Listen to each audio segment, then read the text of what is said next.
আজ করে বিনা চিকিৎসায় মৃত্যু 28 বছর বয়সী যুবকের কান্নায় ভেঙে পড়ল পরিবার। অভিযোগ সকাল 9টা থেকে বেলা 12টা পর্যন্ত পেশেন্ট পড়েছিল, তারপরও তাকে ভর্তি নেওয়া হয়নি। কোন্দাগরে অ্যাক্সিডেন্ট হয় ওই যুবকের। দুই পায়ের উপর দিয়ে লরি চলে যায়। শ্রীরামপুর হসপিটালে নিয়ে গেলে সেখান থেকে রেফার করা হয় কলকাতায়, কিন্তু আরজি কর নিয়ে আসার পরেও পরিষেবা মেলেনি। হসপিটালের তরফ থেকে বলা হয় ডাক্তার নেই, রোগীকে অন্য হাসপাতালে নিয়ে যেতে। ততক্ষণে নাগারি রক্তপাতে ঝিমিয়ে পড়ছিল রোগী। অবশেষে 12টার সময় মৃত্যু হয় তার। পরিষেবা সচল রাখি, আন্দোলন চালু থাকুক আরজি পরিবারের লোকেদের।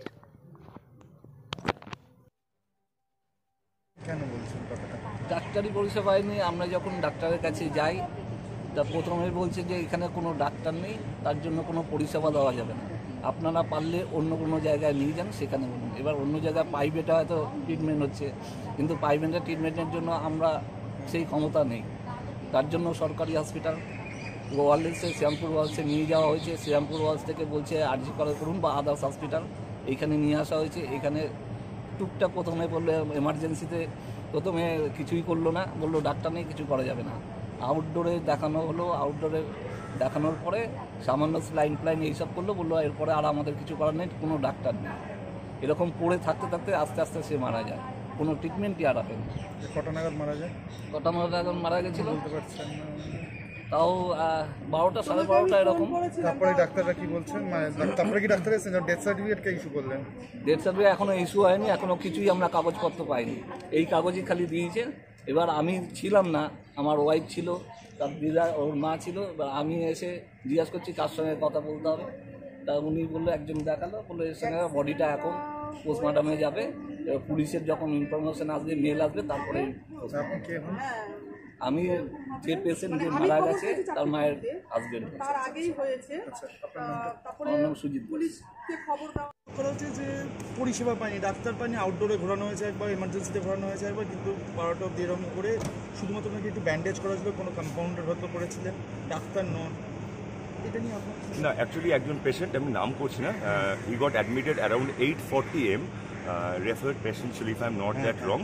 তারপর আমাদের এখানে total team of surgeon and orthopaedics took care of him, এবং আমাদের পেশেন্টের অনেক রকম এক্সরে করা হয়, including the legs, full legs, তার সঙ্গে আমরা প্যাটেলার ফ্র্যাকচার্স কিছু ছিল, ওখানে বোথ লেগস ফ্র্যাকচার্স ছিল, সঙ্গে ফুট কিছু এক্সরেস করা হয়। পেশেন্ট ওয়াজ ইন হাইপোভোলামিক শক। পরবর্তীকালে পেশেন্টকে রিসাসিট করা হয়, প্রথমে হিমোডাইনামিক স্টেবল করা হয়, তার সঙ্গে আমাদের জন্য normal treatment protocols like tetanus, স্যাপ্রাক্সিন, যেগুলো করার সমস্ত পেশেন্ট পেয়েছেন। Ultimately instantly and very unfortunate to say, যখন পেশেন্টকে আমরা সিটি স্ক্যান করতে নিয়ে যাই ডিউ টু হাইপোভোলামিক শক, ওখানে তার গ্যাসপিং ওনার শুরু হয়। We tried to resuscitate and we are very sorry to inform that ultimately he breathed his last at 12:30 PM, if I am not that wrong. But we tried our best, our doctors tried our best, both the team of surgeons and orthopedics, and I've got the full BHT also, what are the treatments given to the patient that patient received. But again, we are very sorry to say that the patient breathed his last at 12:30 PM in spite of our best attempts. এবং আমাদের সমস্ত senior doctors and মানে team of surgeons এবং আমাদের যেটা অর্থোপেডিক্সের team, ট্রমার যে টিম আমাদের, they all attended the patient and মানে in spite of our best attempt, hypovolemic shock was there in the patient, because অনেকটা রাস্তা বোধহয় ট্রাভেল করে এসেছিলেন, সেইটা আমরা ঠিক মতো রিভাইভ করতে পারিনি, এটা আমি স্বীকার করছি। We tried our best, but এত ব্লাড লস হয় ফিমার ফ্র্যাকচার্স হলে, ইট বিকামস ভেরি ডিফিকাল্ট, কারণ অনেক সময় ফ্যাট এম্বলিজমও হয়ে যায়। And he has got the hypovolemic shock. That is the basic thing. মানে প্রচুর ব্লাড লস হয়েছিল পেশেন্ট যখন এখানে। না পাওয়ার অভিযোগটা কেন করছেন এইটা আমি ঠিক জানি না, বিকজ আমি ওইটাই বললাম, যদি কেউ বলেন যে ডাক্তার ছিল না, but I have got the entire BHT, বা যেটাকে আমরা বলি বেড হিস্ট্রি টিকেট, যেখানে যা যা ট্রিটমেন্ট পেয়েছিল, I have got the entire details with me right now. Thank you. আমরা দেখলাম গত কয়েকদিন ধরেই রাজশাহী তোমরা তোমাদের প্রতিনিধিত্ব চালিয়েছে, এবং তারপরে সিনিয়র ডাক্তাররা তারা তাদের যে চিকিৎসা পরিষেবা সেই চিকিৎসা পরিষেবা চালাচ্ছিলেন, এবং এমার্জেন্সিতেও যথারীতি তারা চালাচ্ছিলেন। এরপর আজ দেখা যাচ্ছে যে একটি পেশেন্ট, তিনি বিনা চিকিৎসায় আজ মারা গেলেন, এবং সেটি ছিল একটি অ্যাক্সিডেন্টের দিন। তাকে তার পরিবার জানায় তাকে বিভিন্ন জায়গায় রেফার করা হয়, এবং শেষ পর্যন্ত বিনা চিকিৎসাতেই সে মারা গেছে। ঘটনাটা খুবই অসুবিধাজনক, খুবই দুঃখজনক ঘটনা।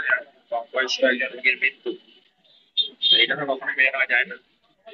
তাহলে এই যে রেফার গুলো বারবার একটা হাসপাতাল থেকে আরেকটা হাসপাতালে কেন রেফার হলো, বা কেন রক্তকরণেই বা একটা রোগীর মৃত্যু হবে কেন? এখানে ব্লাড ব্যাংক আছে, ইমার্জেন্সি ওটি খোলা আছে, সিনিয়র রেসিডেন্ট, সিনিয়র চিকিৎসক তারা কাজ করছেন, ফলে এটা তো আমার কথা ছিল না। ফলে এই প্রশ্নটা আপনাদের কলেজ কর্তৃপক্ষ ইউনিভার্সিটি তাদেরকে করা হচ্ছে যে কেন এরকমটা করলো, কেন তাদেরকে এখান থেকে মানা